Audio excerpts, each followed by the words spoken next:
Hello, my name is Gemma and I'm from the Wishing Well project. This presentation is about sensory exploration. This is week 9 and we are focusing on the interoceptive system. Last week we focused on the visual system.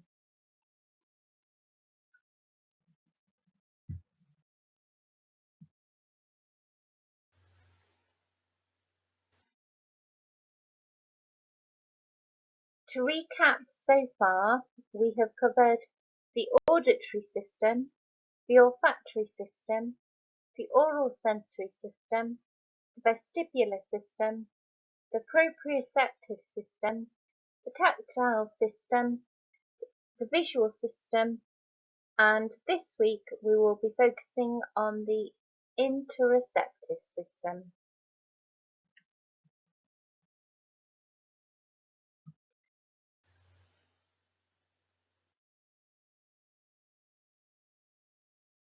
To focus on last week's sensory system, we focused on the visual sensory system.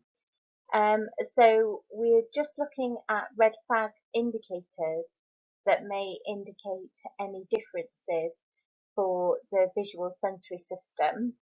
So if your child displays any of these difficulties at all, that would just give you an indicator that this could be a difficulty for them.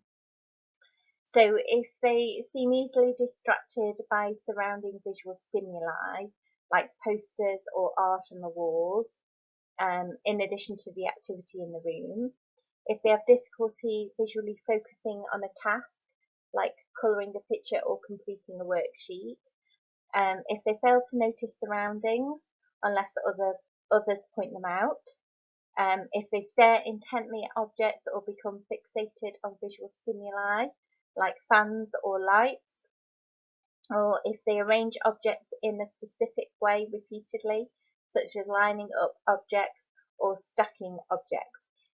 These things could be indicators that there are visual sensory differences.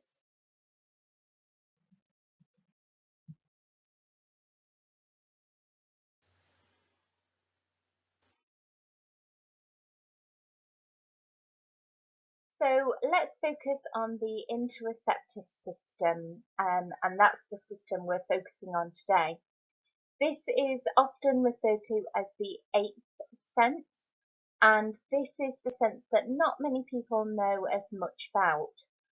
The system allows us to feel what is happening inside our body, and the receptors are sending information to the brain, and this information determines how we feel. Receptors are all over our bodies, but they're also included within our internal organs. There are also receptors from nerve receptors from bones, from muscles, and from skin as well. So there's a lot of information there that's feeding back to the brain. The purpose of this system is to help our bodies stay in a state of optimal balance, and this is known as homeostasis.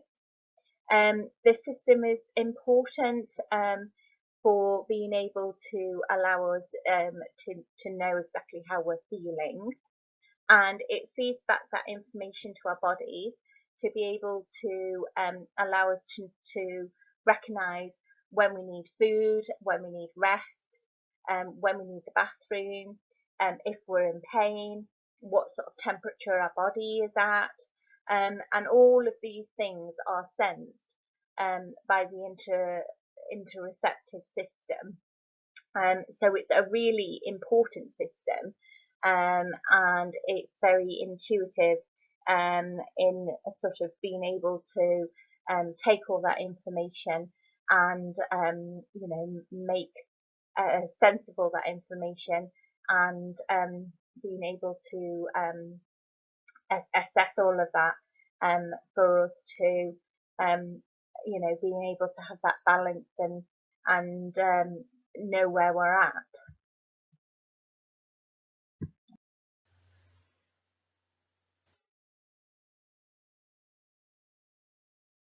So children can have some problems with the interoceptive system, and they can have hypersensitivities. So, for example, they can experience anxiety or meltdowns and other negative behaviours, which can be apparently for no reason, when actually they are probably responding to in the intensity of what their internal sensations are feeling at the time, but that may not be evident to other people. And a common experience reported by some people who are hypersensitive is that their own heartbeat can actually be extremely distracting to them as well.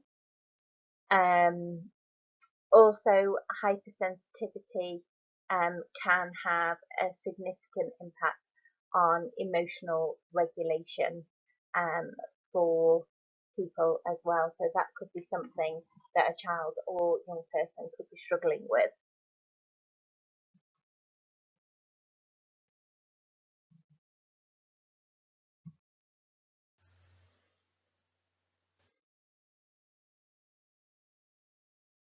So problems with interoceptive systems in terms of hyposensitivities, um, because some individuals might not be getting enough information from their bodies.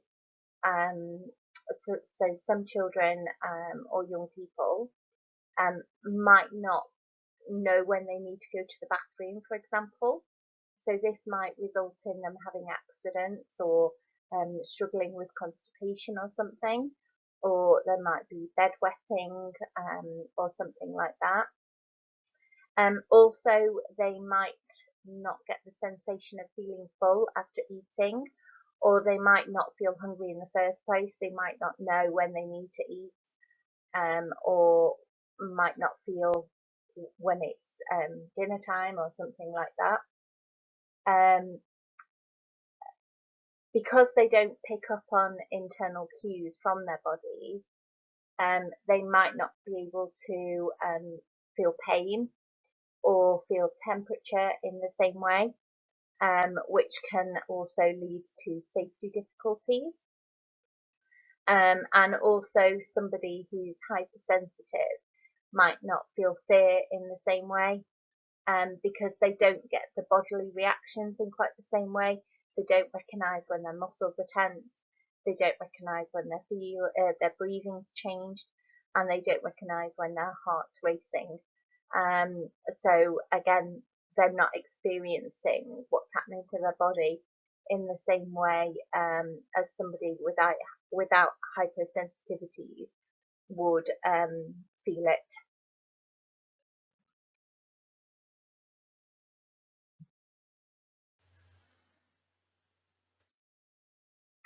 So just to review the cheat sheet, so interoceptive avoiding behaviours and interoceptive seeking behaviours.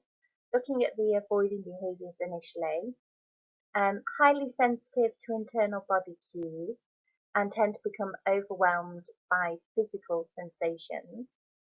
Constantly feel they are hungry, thirsty, or need to use the bathroom. Avoiders have extreme or upsetting reactions to even very mild stimulation, feel pain more intensely or for a longer duration than others, can withdraw or defensive, and have trouble fitting in with peers. Also frequently experience symptoms associated with anxiety disorders and engage in repetitive self-soothing behaviours.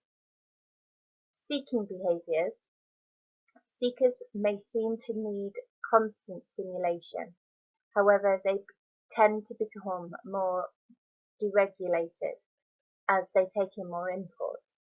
Many seekers experience symptoms associated with ADHD, such as low impulse control, inability to focus, and behaviour problems. They have disproportionately weak reactions to normal body cues. They crave interoceptive input and have problems with self-regulation.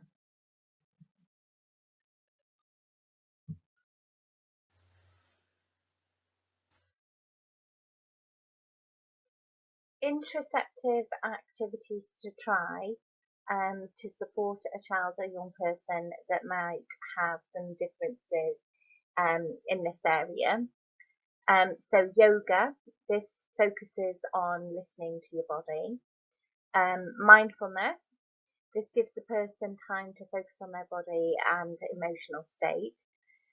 Breathing exercises, such as lazy eight. So that's like doing a figure of eight, tracing it with your finger. And as you trace it with your finger, you breathe in and breathe out as you trace the eight. Heavy work activities.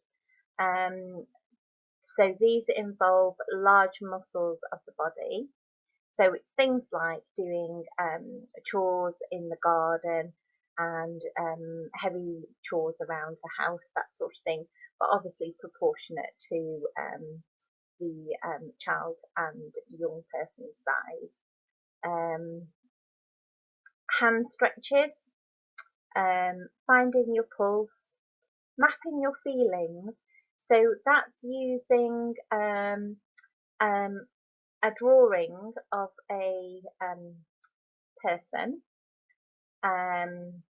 so like a traced outline of a person, or you can lie a child down and then using an old piece of wallpaper draw around a child, so you've got like a template of them, and then on their body ask them to draw on the body and support them with this, where they feel different things on their body, so where they feel their emotions.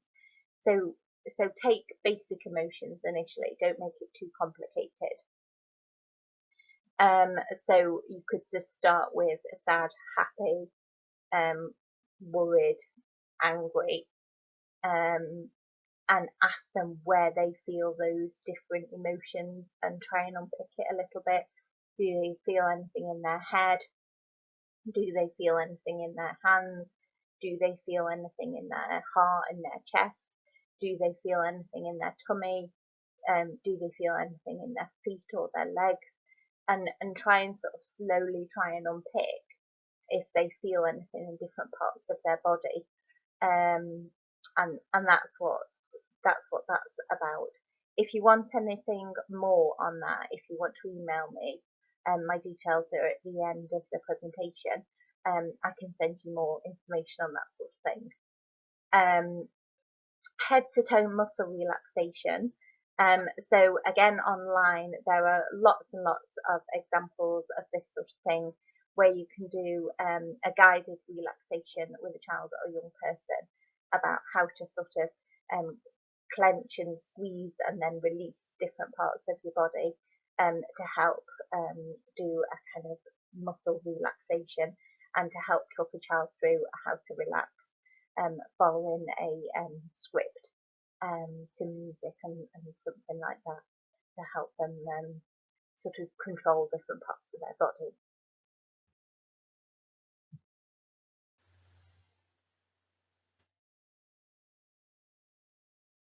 Thank you for listening to this presentation on the interoceptive system. If you would like any more information at all, you can contact me on my email address, gemma.edwards@wishingwellproject.net, or on the office number at 01270 256 919. There is just one more presentation left in this series of presentations related to sensory exploration.